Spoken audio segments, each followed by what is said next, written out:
The Canadian Presidential Radio and Press Conference is about to begin.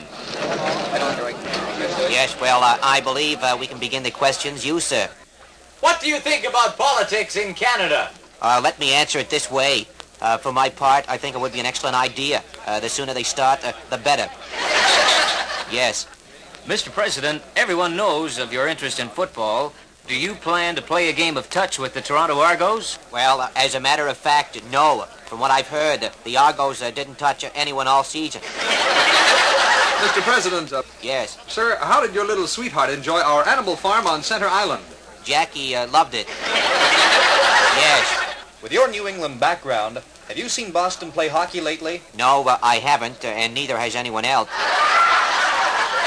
Yes. Mr. President, would you care to comment on the fact that Toronto has recently approved fluoridation? Let me say this about that.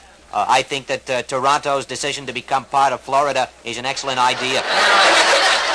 Mr. President, what is your opinion of Canada's Doukhobors? Well, let me say this about that. I don't associate with royalty that much, but I think the Duke is a fine person. Next. Mr. President, I would like to direct this question to Mrs. Kennedy. Yes, go right ahead. Is it true that in social circles you prefer to speak French rather than English?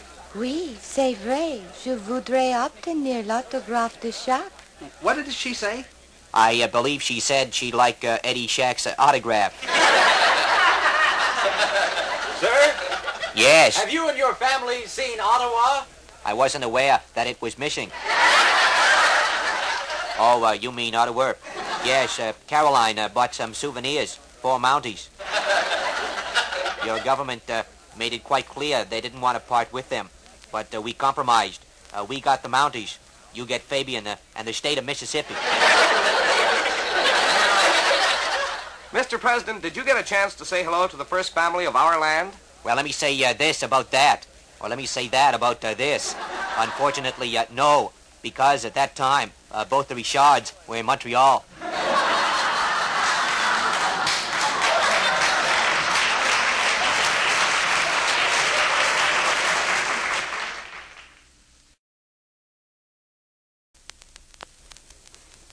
The Canadian Presidential Radio and Press Conference continues.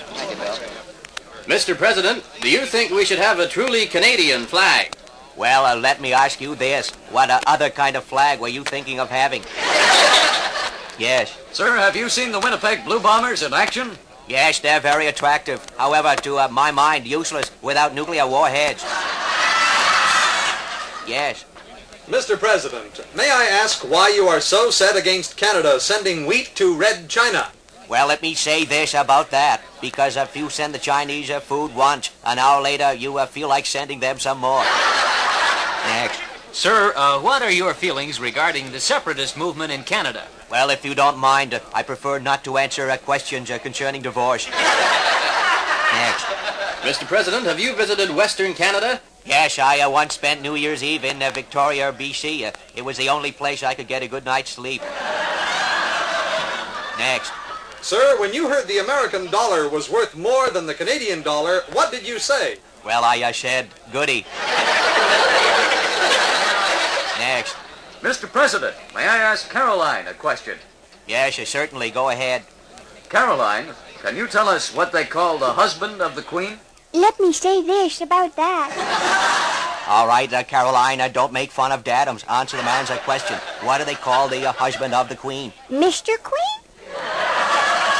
That statement was false. Mr. Queen. All right, Mr. next Queen, question. Sir, have you ever attended the Calgary Stampede? Yes, and I'm sorry to report I found it quite commonplace. I mean, after all, you see one city's rush hour. You've seen them all. Mr. President, a rather personal question, sir. How do you keep your hair so neat? Well, let me put it to you this way. Every day I brush my hair with vigor. Will you tell us where we can buy some of that vigor? Yes, that's very amusing. Mr. President, do you think Canadians have a sense of humor? Emphatically, yes. For example, just look at parts of your defense policy. Sir, would you care to give us your impression of our Prime Minister? Well, I'm sorry, but I don't do that impression. However, I do a dandy impression of Ed Sullivan. That's our show for tonight. Now remember, next week, our show comes to you from Canada, and you will see on our stage young Paul Anka make another $1 million before your very eyes. A really big show, and that's our show for tonight. Good night, everybody.